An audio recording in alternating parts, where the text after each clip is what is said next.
House Majority Whip and Minnesota Republican Congressman Tom Emmer joins me. Nice to see you again, sir. Good to see you, Greg. Your pals across the hill in the Senate, they're voting again. You're a whip on the House, but any word on how the Senate voted? What's your crystal ball say? I think they're getting ready to vote, or they're in the middle of the vote. The crystal ball is, it could go either way on this one. Really? It's close? I don't think so. I don't think it's going to pass. But we're hopeful that after the Hate America rally that took place on the Mall this weekend, that now Chuck Schumer and the partisan antics, maybe they'll get 3, 4, 5 of the Democrats who understand how this partisan action is so damaging to the American people and their constituents. Perhaps they will flake off and vote with the Republicans to get the government back open. But there's well, you don't want to discourage anyone. You don't want to discourage anyone from voting for the continuing resolution today in the Senate. But what would you imagine that those who, if they do flip their vote to yes to the continuing resolution, what do you think they'll say as to what changed their mind? Like, how did they save face on saying suddenly 20 days later I've changed my mind? I think the only thing they can do is say that their leadership has not taken them in the right direction, and that they're going to have to do what's in the best interest of the people that hired them, their constituents at home. It seems that Chuck Schumer is more afraid of these organizers of they call it the No Kings, I call it the Hate America rally. They're more afraid of them and the primaries that they're going to bring if they reopen the government than they are of taking care of the citizens that elected them to represent them. So the win for 4 or 5 Democrats would be, you know what, I've given him enough time. I have to vote for my constituents. It's time to reopen the government. How does he survive if he gets more than 4 or 5, or even if he gets 4 or 5, because he has led them to vote no this long? I mean, how does he? I don't understand how he survives as their leader. I'll leave the Democrats to decide who their leaders are, but I would say that the leader in the Senate is going to be different, if not sooner, certainly after the elections in the midterms.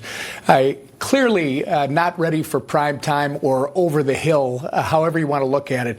Leadership, Greta, is not leading people to where they are. It's leading people to where they need to be. And Chuck Schumer right now is leading them to where a very small but very loud and at times violent group of Americans are, the new base of the Democrat Party. It was really ironic to see this weekend communists and Marxists referring to President Trump as a fascist, a man who, by the way, got 77 million votes, won the Electoral College, and won the popular vote. That is the base of the Democrat Party today.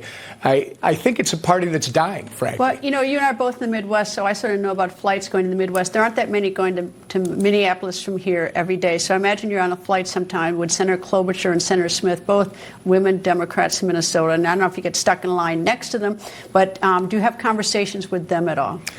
I do with Senator Klobuchar every now and again.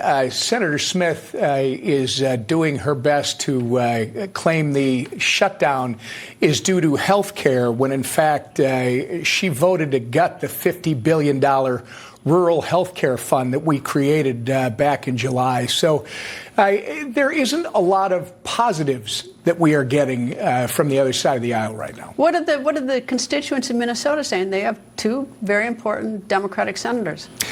Well, the constituents that I'm talking to are telling me stay strong.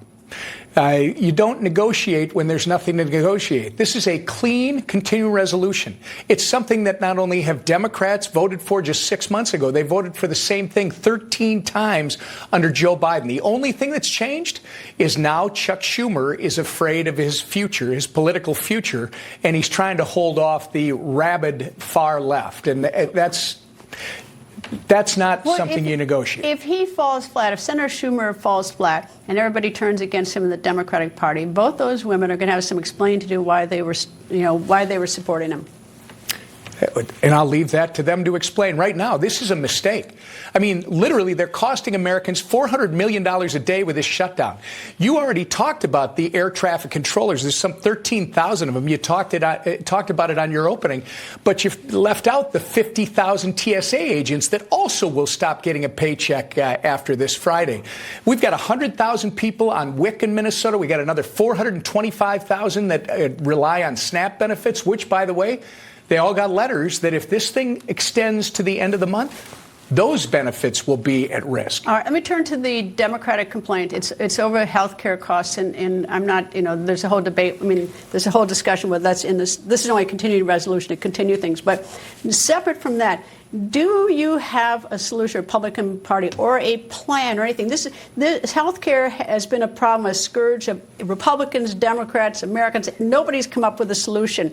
But do you have any sort of new idea in the Republican Party how to handle it? Well, I'll let our Doc Caucus, who are the experts at that, give you the details. But yes, there's all kinds of pooling options that would allow people to pool with larger but similarly aligned groups in order to get the benefits that, for instance, large corporations, large fraternal organizations get.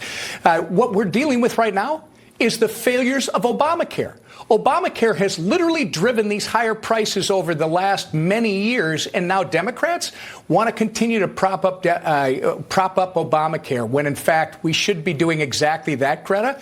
Let's talk about what has worked, if there's anything that has worked. Let's talk about what hasn't worked and why it's driven up the costs. So the average American family of four is now paying $25,000 a year for health care.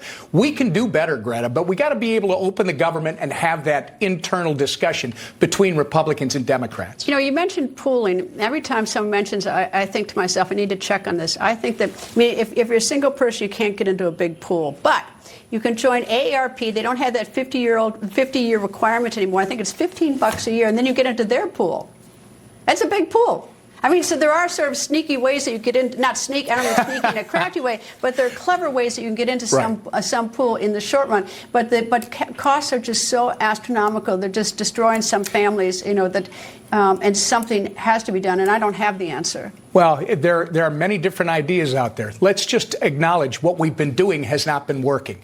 We have the best health care the world has to offer. We need to make sure that it's accessible to anyone and everyone that needs to access it. But it's so different in terms of accessibility. Look, I'm lucky, and I've said on the show a couple times, I recently had back surgery. I had the absolute best, but that's because I have access to it. I meet so many people with back pain who just don't have access to what I do, and it makes me sick because I know the hell they're going through because I went through it for 5 years. Yeah, I would tell you, Greta, that it doesn't escape everybody. You may be on the other end, and not you personally, but others may be on the other end of the income spectrum, so it doesn't hit them as hard.